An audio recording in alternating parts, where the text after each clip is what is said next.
another edition of the forum. I don't know what it is today. I just cannot get this. My iPad is not working. I mean, it's not unable to install Google. Google is already installed, but when I open the app, it just keeps saying the same error message. They're going to force me to get another iPad, I see. And that's how these corporations get you, man. These devices become so a part of your life. And once stuff goes awry and it's not functioning, you're at his mercy right there. The beast of Apple. I wonder what this is about. It's a storage problem. Maybe I'm running out of space. That's probably what it is. Or I need to upgrade. I don't have the space. I got to clean up some space. So I still need to upgrade though the device. Like I said, once they get their hooks in you, and this becomes part of your life, your everyday life. Who doesn't need an iPad or laptop, computer? We're always, involved in interacting with these devices one way or another. And so it is what it is. We have to do what we have to do. Apple loves to make money. They love to make money, man. And I don't even think they include chargers anymore with these phones. You don't spend $1,000 for these, iPhone 14, and they don't even come with the brick chargers. So they figure you already have it, or spend extra to get it, the extra $9.99 or $19.99. They jerking you. They're pulling their chain at you. But it is what it is. How y'all doing out there? How was your Saturday? I felt back today. I got a mid-start, staggered start. I wasn't in no rush. Plus, I was working overnight. Had my little side job. I was working. And so, once I got off that job, I was just going to, just chill and just see how the day went. And it went accordingly to what I thought it was going to be. Just a leisure day. I was able to get things accomplished that I needed to get accomplished. It was one big thing that I had to do. I had to run through the mall. Was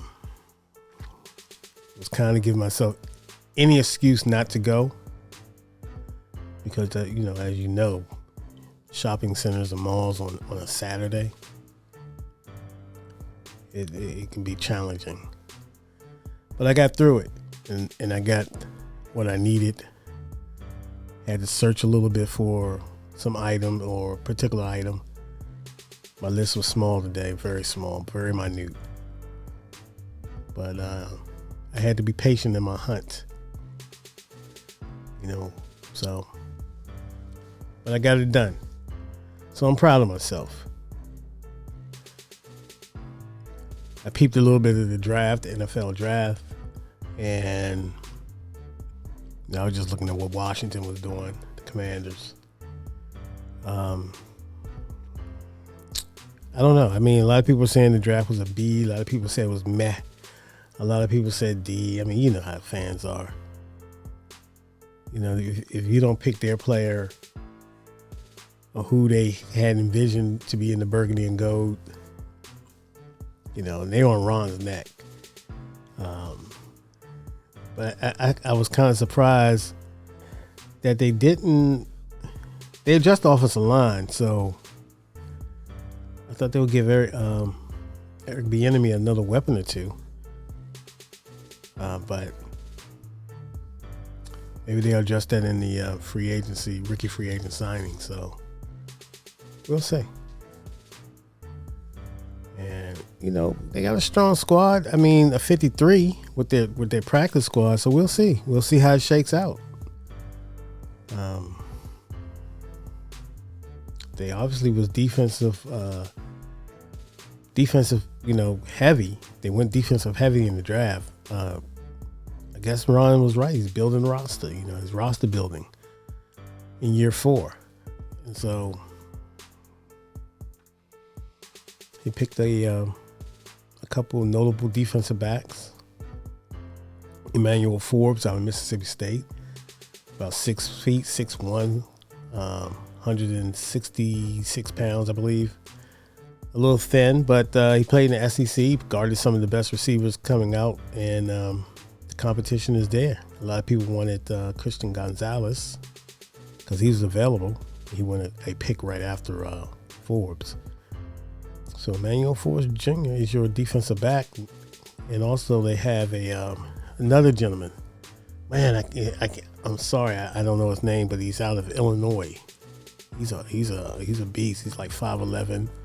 What's his name? I can't even look at it on my iPad, my phone, or somewhere else. So, but anyway, they got him.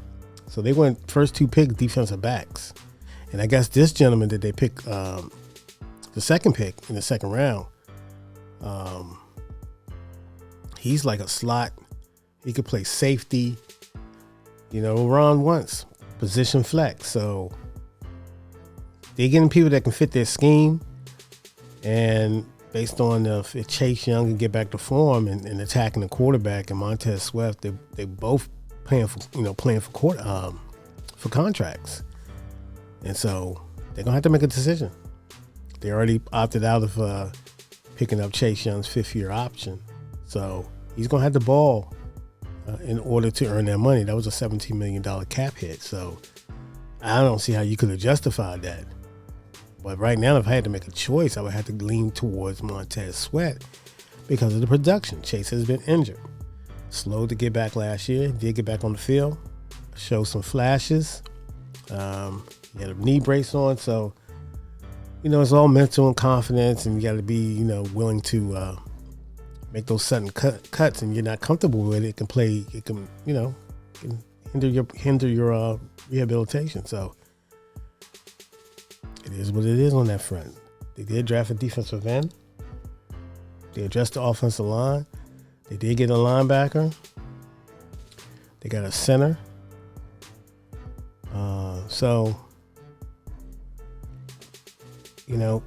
We don't know. 3 years down the road, 2 years down the road, we'll see how the draft shake out. Am I expecting all these guys to hit? I hope so, but it's not unrealistic. So you have to take that in mind.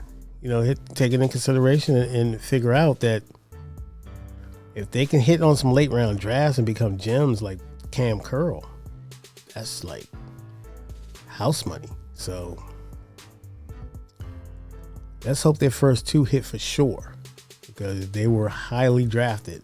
Some people say overdrafted, but hey, they're good players. So you go get the player that you think you need to get, and it fell right to them. So they had them on the board. They're comfortable with their picks. We'll see how it shake out. But back to these corporations. Segue. How you become so dependent on these big brands, and it's just human behavior. It's human behavior. How we always on our phones. We got our heads buried into our hand in our phones. So apps, they trace our pattern, our thought patterns. So you have ads and apps directed towards the way we think, and then it all comes to these artificial intelligence that's going on with the simulated voices of rappers, big time rappers like Biggie, Nas, Jay-Z,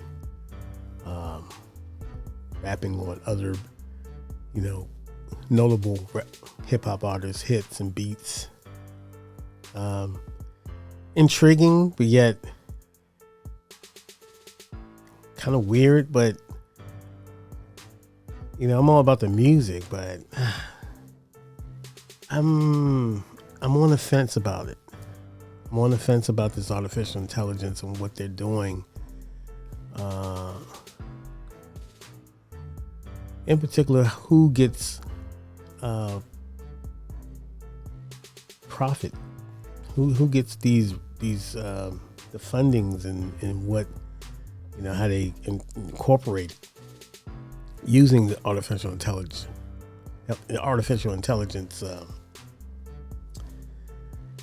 platforms or whatever? I don't know, but should artists be in danger? I mean, should artists be leery? I guess you can in more ways than one. One meaning, you're using my music. Are you clearing? I don't know. I mean, is the record companies okay with this? The artist is always, short, always get the short end of the stick anyway. So, how royalties going to be paying out to the artists when this happens? Are you going to have major concerts or venues? So, a lot to unpack, a lot to think about. So,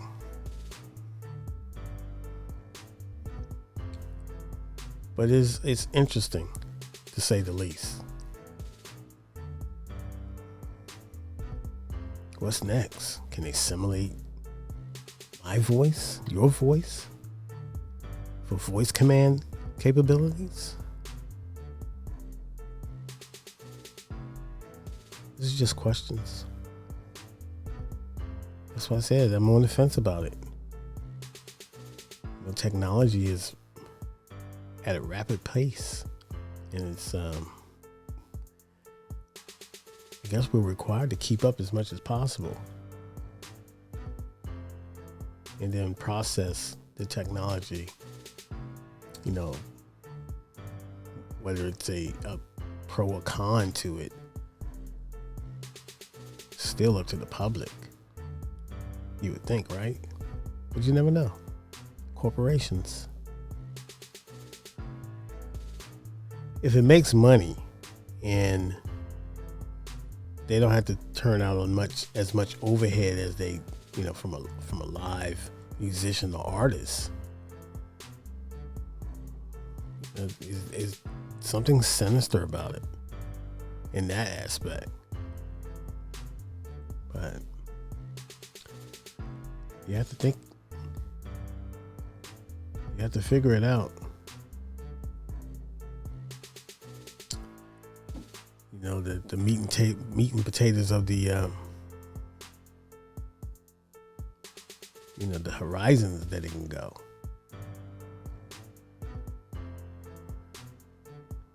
So, artists need to really dig in and find out or adapt and secure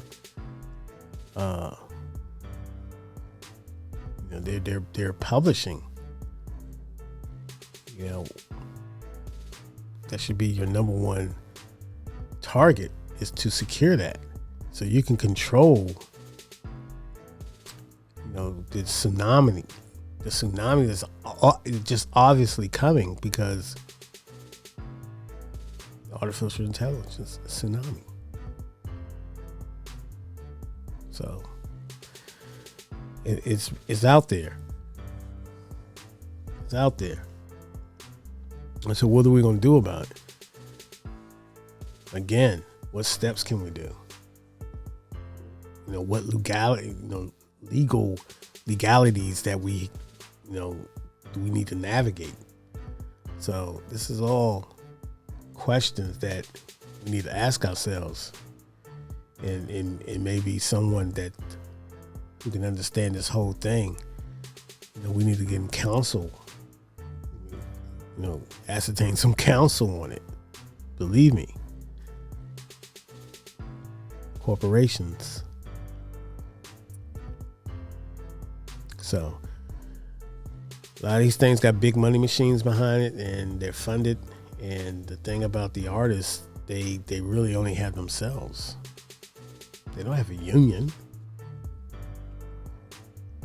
So they really have to pay out their pocket and really secure, like I said, your publishing. You have to wait it out. You have to see what avenues you need to venture into to ascertain that. That's the biggie.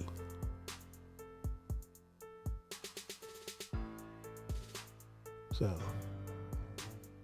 I don't know. Saturday evening, Saturday night, 9 o'clock Eastern time.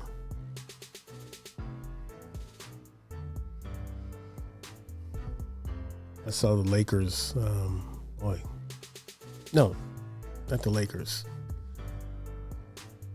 Golden State Warriors. They blew an opportunity. They came out flat. I mean, Sacramento came out fighting for their lives and hitting shots. They were making shots. Golden State was turning the ball over, wasn't making as much shots on a consistent basis, and Sac did what they had to do. They had to get one here, me and Golden State, so they had to get one on the road to bring it back to a 7-game at their house. So that place is going to be jumping. But I'm going to lean towards the Warriors because of the experience.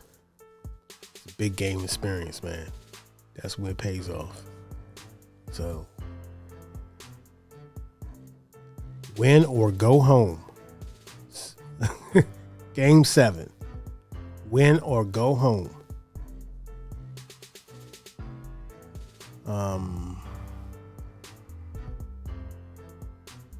I already discussed the Ron Garcia fight last week. Tank and Ryan. Isn't it funny though? This thing is happening in Sudan. With the embassy, United States embassy, they was trying to tell people to kind of, start evacuating or whatever. Giving them an option or whatever. So we're still continuing to give money to Ukraine. But what about Sudan and their aid for the citizens, I guess, I haven't heard anything about aiding them, the citizens, because I believe there's some type of civil war, the rebels, and going on. So I don't know what's going on.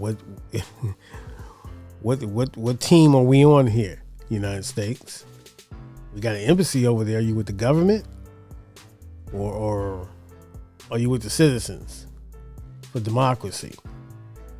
So I don't see the funding. I don't see the same conversation, the same press coverage, other than the little bit that I've seen.